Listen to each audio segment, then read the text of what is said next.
Can you explain your issues with the 2024 Dallas Cowboys and maybe the Cowboys of the last 25 years?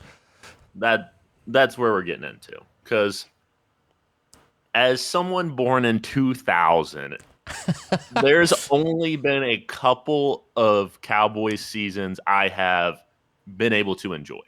Now, I know everyone's clowning. You're a bandwagon. The Cowboys suck, and y'all throw parties at our pity and pain, which is fine. Go for it. But there's a lot of talk and narrative about Dallas that is just flat out blatantly wrong. So let's start at the top with the big man, the owner, Jerry Jones. So I know everyone likes to say Jerry Jones is the GM and making the decisions for Dallas. And while he makes some stupid decisions, it's not like he is the actual GM. In Dallas, you basically have Jerry Jones, his son Stephen Jones, and he's not the GM. I don't know what he is. The head of player personnel or whatever. Whatever they Mr. do. McClay. Yeah. McClay, which he's the guy that I'm getting thumped. I like to say. We've got a 7-month-old pup here that gets pretty hype sometimes. We'll say that. But he's the guy that's doing all the head of the scouting, directing, the guy that's making a lot of the draft pick choices. But at the end of the day, especially with first-round picks, Jerry is hearing what Will McClay has to say, what Stephen Jones has to say, and he is the deciding factor on that one, basically.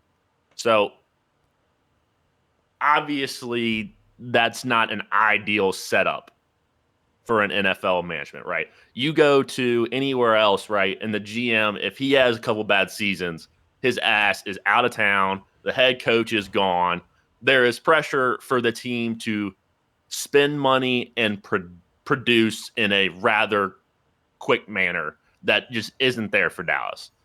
Obviously, I'm not going to come out and say like Jerry Jones doesn't want to win, because obviously he does, but the only deadline is on his life. But I do believe that's his end goal. Now, does he have like the self-awareness to realize like that he's probably the issue? I don't think he does.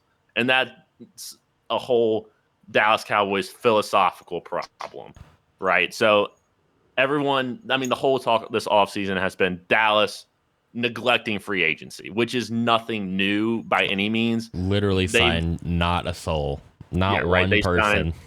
And, now 12 dudes walk out the door, right? Now, Stephon Gilmore is probably your biggest loss. Not that I'm saying you should have brought him back, but like looking at it now, a 1-year deal.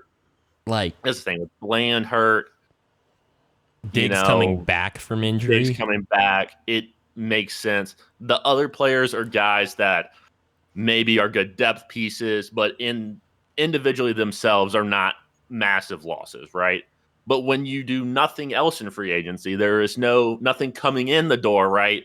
That is putting a lot of pressure on rookies, second-year players that Jerry likes to say it's their time to step up and produce. And no other organization is just going to expect and rely on rookies and second-year players to produce at a See, she's pissed. She's hearing about this. She's with you. She is. She's heard me yell and scream at the door. So that's one philosophical problem. Going back over the last 15 years, maybe, Dallas has had zero value in the defensive tackle position. They've spent 5th to 7th round picks on it. They signed 37-year-old free agents off the couch, which that is their defensive tackle room now. Obviously, they saw the writing on the wall that obviously the past few years their weakness is stopping the run. They spend a 1st-round pick on a defensive tackle that it's like they go from one side to the other, right? We're going to just throw out undrafted free agents to play defensive tackle, to we're going to take a solely run-stuffing defensive tackle in the 1st round, right? Like, swinging that far isn't necessary. No. I mean, you see most of the picks in the first round are going to be offensive tackles, quarterbacks, wide receivers, Edge corners, rushers. edge rushers. Like those are your money 5 positions, right? Now, when you get the supreme talents like a Jalen Carter, that's just a massive force in the middle. Like, yeah, those guys will go in the first. Bijan, they'll go in the first. But for the most part, the value is in those Ashton big time Genty. positions. That's not a big time position, but he's big time. And then now we're going back to the running back. Zach, as you well know, I am the biggest believer that running backs do not matter, right? The best running back, Christian McCaffrey. I'm right? in the opposite boat to that. I think they matter more than anyone is willing to give them credit for. And the prime example, though, is Christian McCaffrey. He is the best running back in the league, hands down, like not a debate. He's out, and what happens?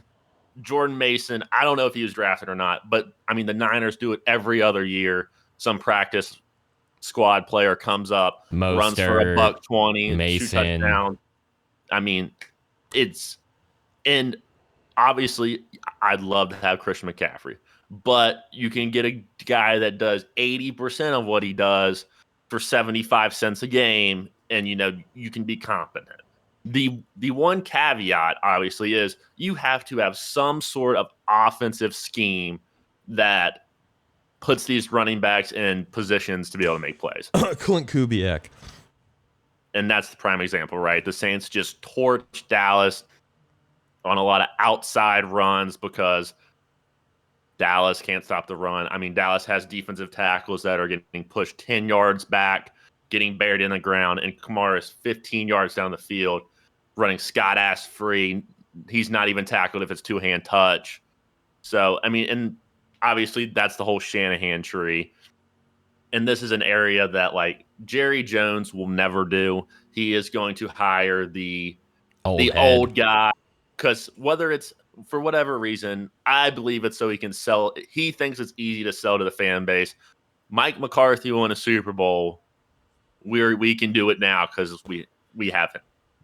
The offense Dallas is running is ancient as all get out.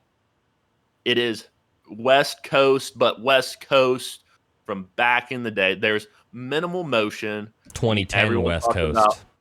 Everyone's talking about the Niners, the Dolphins, the motion that helps the offense. You notice the theme, all the good offense are going to be high in motion rates. Dallas doesn't have it. And then the second part of that is Dallas, the past couple years, have had the offensive dudes to just say, hey, we're just going to out-dude you.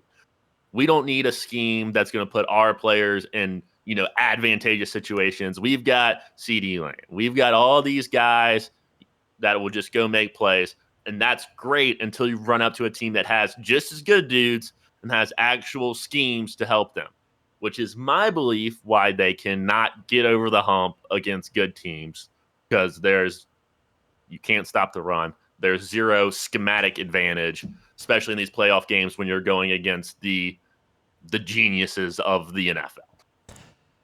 And I want to be clear here. Dak Prescott is not the fucking problem, and we'll get into that later.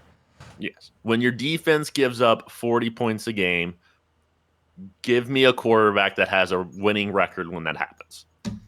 That's just the way it is. You guys are always so good during the regular season, always. And then you get to the playoffs, and I've always said this about teams like the Ravens, which we'll get to in a second as well. There are these teams that are so good in the regular season, they get into the playoffs and do nothing. It's like everything that they just did in the regular season, they just completely forget how to do it. That or the other opposing team just all of a sudden wants to stop it like they didn't in the regular season. The Cowboys are prime examples. The Ravens are prime examples. The Dolphins are prime examples. Like, all these teams are incredible in the regular season and then just do nothing. Like, they just completely shit the bed when they get to the playoffs. Like And Dallas I'll, last year. Sorry to cut you off. Like Dallas last year played the Packers, I believe, in the first round. And I went into that game thinking it'd be close, but I thought Dallas would pull it out. And I'm just watching this game, and every time Jordan Love threw one of his iffy spiral passes, like he does very often, because I'm not a huge Jordan Love guy, he would throw the ball. I'd be like, oh, he's taking a shot downfield.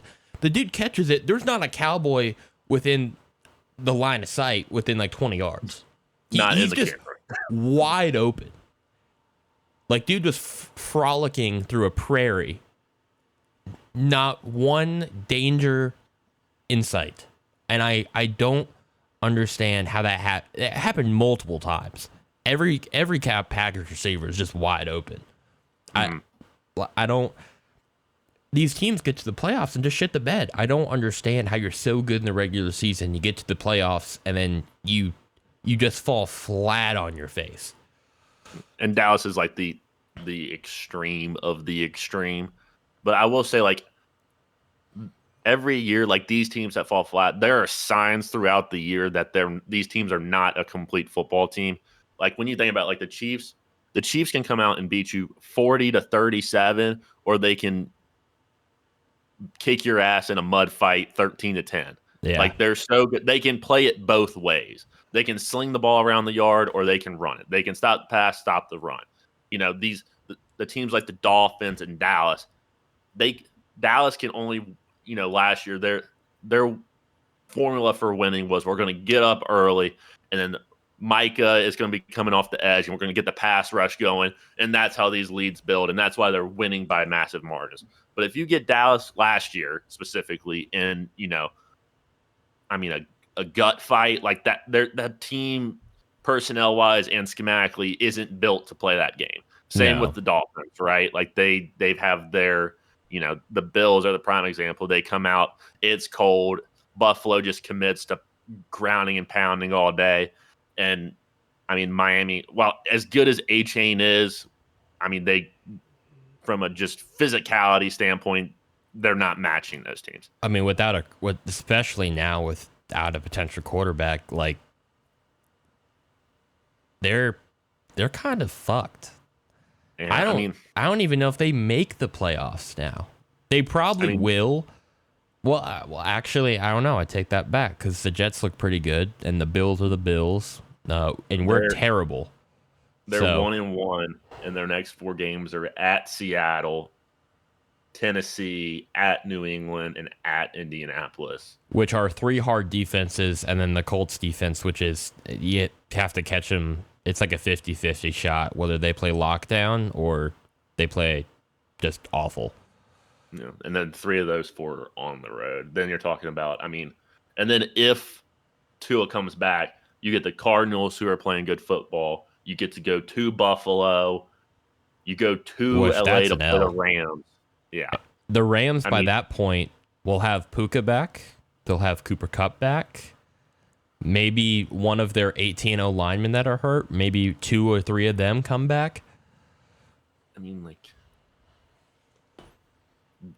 They definitely need to go 500 through those 6 or so games to even have a chance. That's what I'm saying. It could get to a point if Tua's not coming back, like right when he's off IR, like there's a chance they're out of it before he even comes back. And there's back. really you might just tell Tua to call it a wrap this year and just come back next year and try again. Or retire like I think he should. Transition